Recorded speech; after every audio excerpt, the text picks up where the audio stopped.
इसमें एक मादा है।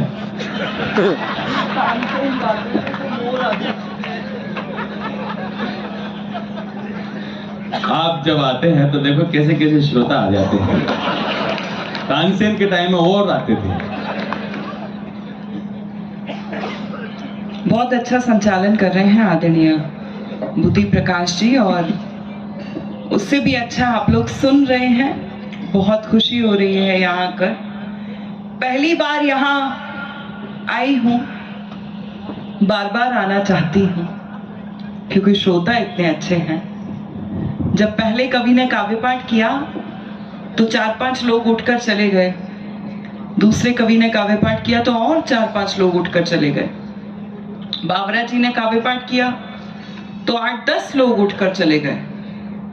मुझे डर लग रहा था कि जब तक मेरा नंबर आएगा यहाँ कोई बचा होगा या नहीं, लेकिन आप लोग इतने ज्यादा अच्छे श्रोता हैं, इतने प्रबुद्ध श्रोता हैं। आप लोगों को हम कवियों के ये मोरल डाउन कर दिया हम तीनों कवियों का कि इनके सामने 2 गए, इनके सामने 3 गए, हमारे सामने 8 गए। तेरे साथ तू जब पढ़ने आए आप पद्मिनी जी, तो आपके सामने जो आए तो हमारे समय नहीं आए, वही अच्छी बात है। देखिए, सामान्यतः हम सभी कवि सम्मेलनों का संचालन या तो बुद्धि प्रकाश जी से करवाते हैं या दिनेश बावरा जी से करवाते हैं, क्योंकि ये दोनों बहुत दुखी रहते हैं। इनको अपने घर में बोलने का मौका बिल्कुल नहीं मिलता है। बहुत अच्छा। भाई साहब, आप भी बैठ जाइए। आप जिनको ढूंढ रहे हैं आज वो आई ही नहीं है।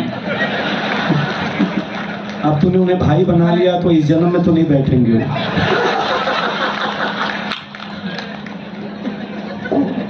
बहुत अच्छा, इनको बस मौका चाहिए। बहुत अच्छा पढ़ रहे थे और महिलाओं की सभी लोग बहुत तारीफ कर रहे थे। राम जी तो आपको ऑलमोस्ट डांट रहे थे, मुझे वहां पर डर लग रहा था इनसे। मैं 4 पंक्तियां पढ़ती हूँ और आपके कानों के जरिए आपके दिल तक उतरने का प्रयास करती हूँ। इस माइक में थोड़ा सा इको बढ़ा दीजिए। गीत छंदों की शाम लिख जाऊं, जिंदगानी तमाम लिख जाऊं, हो अगर आपकी इजाजत तो आपके दिल पे नाम लिख जाऊं। वाह वाह, क्या बात है, क्या बात है, क्या बात है, वाह वाह वाह वाह। मुझसे, मैं जब यहाँ आ रही थी तो मुझसे ऐसा कहा गया कि यहाँ पर बहुत अच्छी कविता सुनी जाती है। उस नाते एकदम नई ताजी 4 पंक्तियां आपके आंगन में आपको सौंपना चाहती हूँ। सुनिए।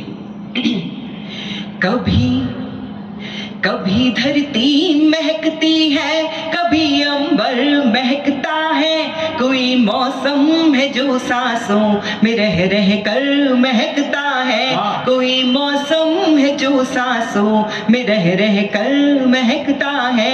कभी दोहे कभी मैं गीत लिखती हूँ मगर जब भी,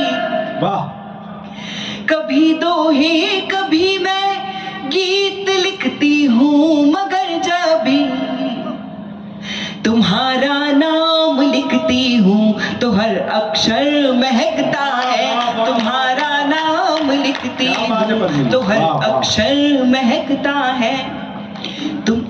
तुम्हारी कोई भी मजबूरियां अच्छी नहीं लगती। आपने जितने भी इन कवियों से चुटकुले सुने होंगे वो पत्नियों पर सुने होंगे। वो इसलिए सुने होंगे क्योंकि पत्नी से ज्यादा भोला प्राणी इस दुनिया में कोई नहीं है।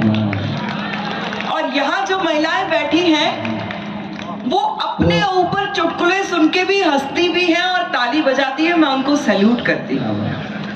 तूने पत्नी को भोला बोल करके जो छाती पे नमक मरा है उसका दर्द वहां तक उठा, हाथ उठा बोल रहे हैं, गलत बोल रही हो तुम। देखिए, बाबरा जी और आप सभी को एक बात बताना चाहती हूँ, ये एक टिप्पणी करना चाहती हूँ और अगर आपके दिल तक पहुंच जाए तो आगे से पीछे तक आपका आशीर्वाद मिलना चाहिए। ये दुनिया मर्दों की बनाई है, इसको पुरुष चलाते हैं ऐसा हमारे बड़े कहते हैं, लेकिन आप सभी एक बात याद रखिएगा कि उन पुरुषों को हम महिलाएं चलाती हैं। वाह, बिल्कुल सही बात है। वाह वाह वाह वाह वाह। भुलाने के लिए अक्सर मैं तुमको याद करती हूँ, क्या बात है। भुलाने के लिए अक्सर मैं तुमको याद करती हूँ, मैं तुमको याद करती हूँ तो मेरा घर महकता है, मैं तुमको याद करती हूँ तो मेरा घर महकता है। यकीन तुमको न हो तो खुद किसी दिन चेक कर लेना, मोबाइल में तुम्हारे नाम का नंबर महकता है, मोबाइल में तुम्हारे नाम का नंबर महकता है। तुम्हारी कोई भी मजबूरियां अच्छी नहीं लगती, कलाई को तेरे बिन चूड़ियां अच्छी नहीं लगती, कलाई को तेरे बिन चूड़ियां अच्छी नहीं लगती। लबों को लालिमा आंखों को काजल तक नहीं भाता, कि अब होली में तुमसे दूरियां अच्छी नहीं लगती, कि अब होली में तुमसे क्या बात है पद्मिनी, वाह वाह वाह वाह वाह वाह। एक निवेदन कर दूं मैं, आप बैठे हैं इसका मतलब आप सुन रहे हैं, और अगर आप सुन रहे हैं तो आप आनंदित हो रहे हैं। अगर आप आनंदित हो रहे हैं तो उस आनंद के परिणति के रूप में जो कवित्री आप या कवि जो कविता सुना रहे हैं उनको ये पता होना चाहिए कि आप उन तक पहुंच रहे हैं, हमारे तक कविताएं पहुंच रही हैं, आपकी तालियां पहुंच रही हैं। किसी कवि को ऐसा न लगे कि आप सुन तो रहे हैं लेकिन प्रसाद नहीं दे रहे हैं। एक बार तालियां बजा करके अच्छे तरीके से सुन करके बताइए, हम लोग अच्छा सुना रहे हैं, हमारा भरोसा। आप लोगों के होठों की मुस्कान भी बता रही है कि आप लोग बहुत अच्छा सुन रहे हैं। मुझे आपसे कोई शिकायत नहीं है, मैं यहाँ पर चिल्ला नहीं सकती हूँ या मैं आपसे जोर से बात नहीं कर सकती हूँ, लेकिन मेरे पास गुलाब की कुछ पंखुड़ियां हैं, वो शायद आपके होठों पर मुस्कान ला सकती हैं। मेरे लिए वही पारिश्रमिक सबसे बड़ा। आदरणीय खेड़िया जी कहीं बैठे होंगे, अरे इधर बैठे हैं यार। मेरी माँ भी कवित्री हैं, मेरे मामा लगते हैं वो, तो 4 पंक्तियां पढ़ना चाहती हूँ और कहीं आपको इस बात का गर्व हो जाए कि मैं काव्य कुल की बेटी हूँ तो आपका समर्थन चाहती हूँ। लकीरें खींच देता है मेरे चेहरे पे मनमानी, लकीरें खींच देता है मेरे चेहरे पे मनमानी, मेरे काजल का दुश्मन है ये मेरी आंख का पानी, मेरे काजल का दुश्मन है ये मेरी आंख का पानी।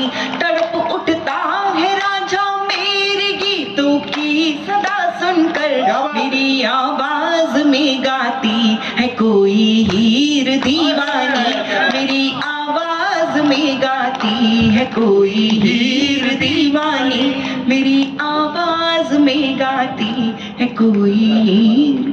देखिए अभी होली का मौसम गया है, मैंने भी भगवान राम पर गीत लिखा है, तो अगले साल जब आप